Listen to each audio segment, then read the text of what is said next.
সুপ্রিয় সুধী, CSI media আয়োজিত এবং স্প্রিংফিল্ড গ্রুপের সৌজন্যে বাংলাদেশের বর্তমানে প্রেক্ষাপটে জাতীয় সংসদে পেশকৃত বাজেট 2026-27 আলোকে আয়োজিত আমাদের অনুষ্ঠান প্রবাসীর বাজেট ভাবনায় আপনাদেরকে স্বাগতম জানাচ্ছি।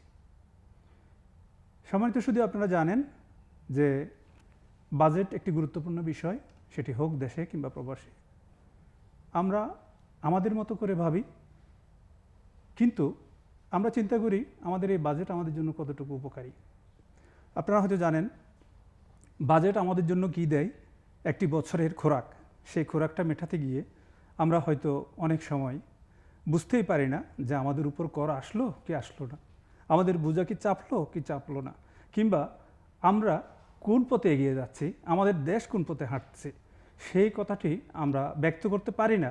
কারণ আমাদের হয়তো অনেকেরই ধারণা নেই কোন খাতে কত টাকা বাজেট হলো, কোন খাতে কত টাকা খরচ হবে।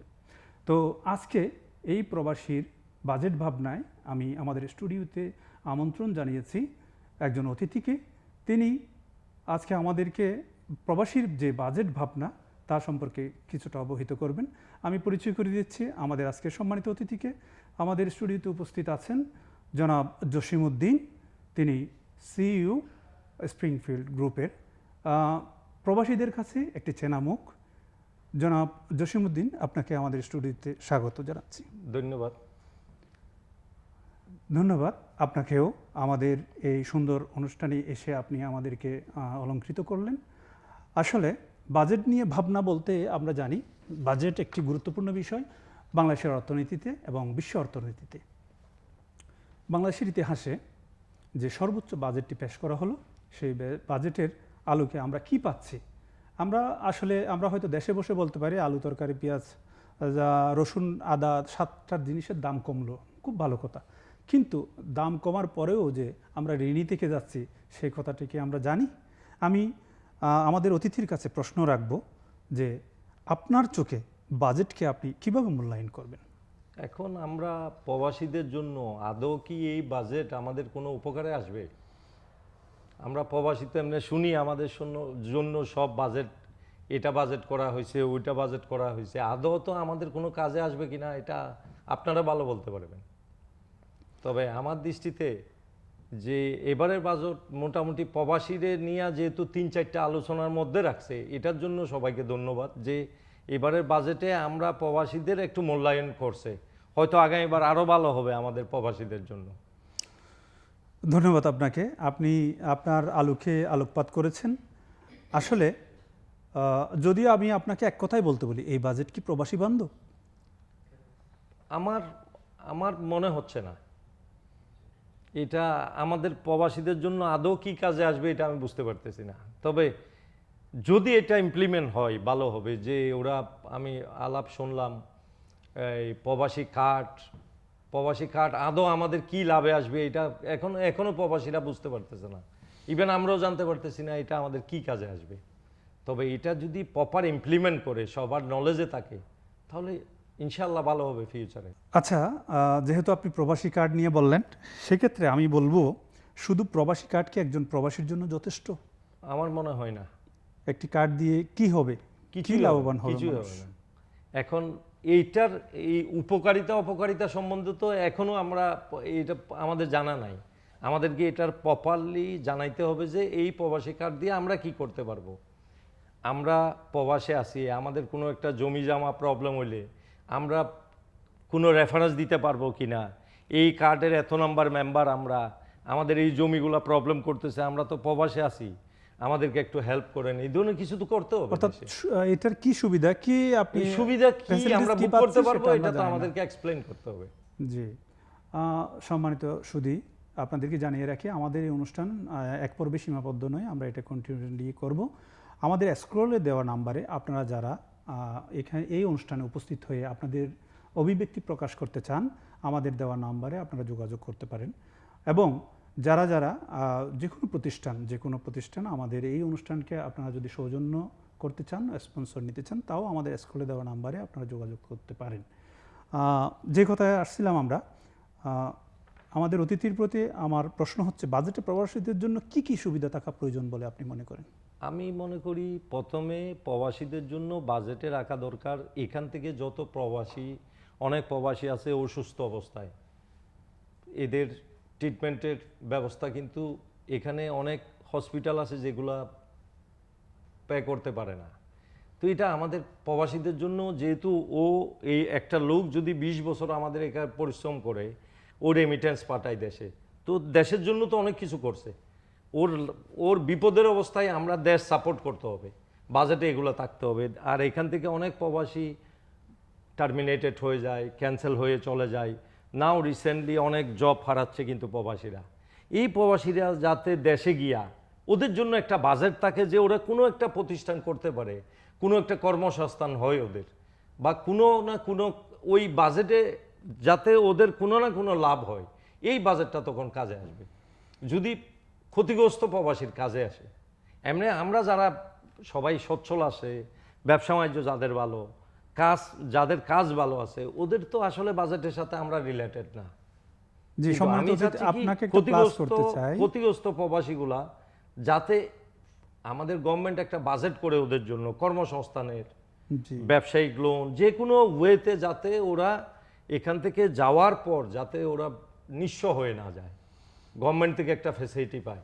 এই বাজেটটা রাখা দরকার একটা প্রবাসীর জন্য নরমালি। সুন্দর। আপনার সাথে আমি একটু অ্যাড করতে চাই, সেটা হচ্ছে বাংলাদেশ সরকার প্রবাসী যারা এখান থেকে অভিবাসন হিসেবে যাচ্ছে বা যারা ছুটিতেও যায়, তারা একেবারে চলে যাচ্ছে, তাদের জন্য ঋণ দেওয়ার স্কোপ নিয়েছে। কিন্তু কথা হলো, এই ঋণ গ্রহণের প্রক্রিয়াটা খুবই কঠিন।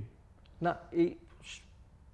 আমি চাচ্ছি কি, এগুলা নর্মালি খুব সহজ করতে হবে।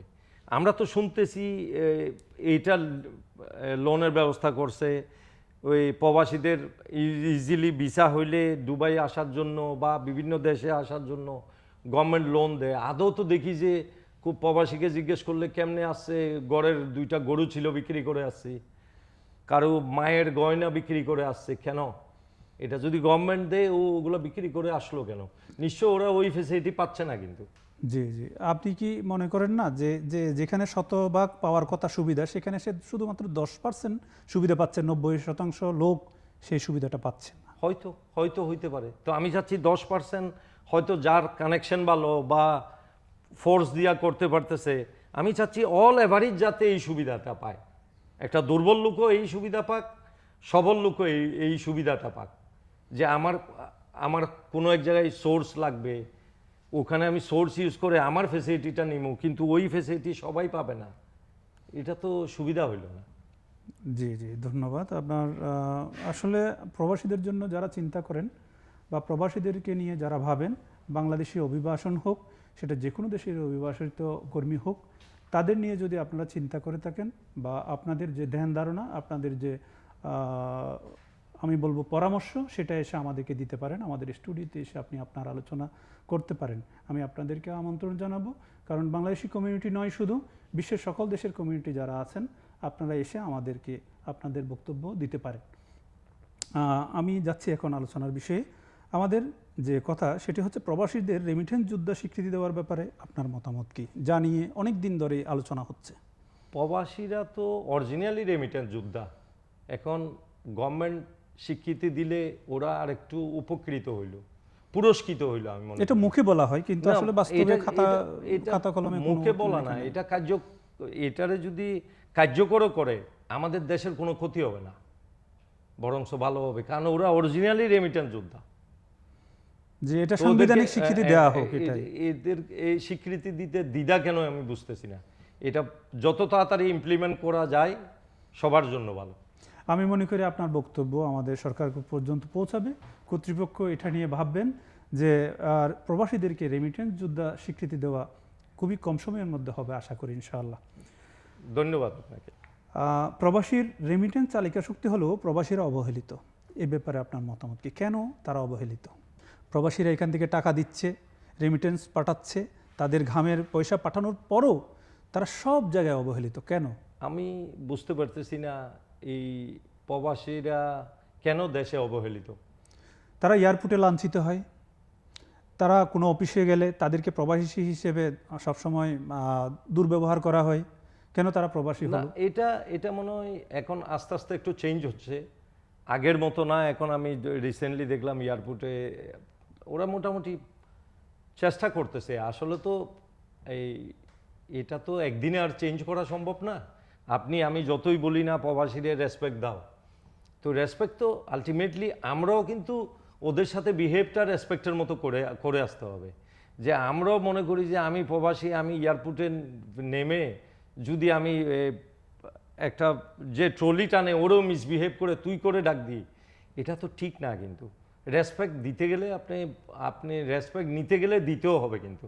তো আমি মনে করতেছি এগুলো চেঞ্জ হচ্ছে, তো আরেকটু উন্নত হইলে আরও ভালো প্রবাসীদের জন্য। ধন্যবাদ আপনাকে, আপনার মূল্যবান সময় আমাদেরকে দেওয়ার জন্য। আমাদের স্টুডিওতে আপনাকে আসার জন্য অসংখ্য ধন্যবাদ। আমি আপনার মাধ্যমে এই প্রবাসী কমিউনিটিদেরকে জানাতে চাই যে প্রবাসীদের যে জীবনের সুখ দুঃখ তা নিয়ে আমরা তাদের জীবন কর্ম নিয়ে তুলে ধরব। যদি তারা বলেন যে আমাদের জীবনে যে সুখগুলো আছে দুঃখগুলো আছে আমরা আপনাদের সাথে ভাগাভাগি করতে চাই, আমরা চাই সিএসআই মিডিয়া আপনাদের সে কথাগুলো তুলে ধরুক। ভবিষ্যতে আবারও দেখা হবে ইনশাআল্লাহ। আমাদের আজকের এই প্রবাসীর বাজেট ভাবনা এখানেই শেষ করছি। আপনাকে অসংখ্য ধন্যবাদ। আপনাকেও ধন্যবাদ।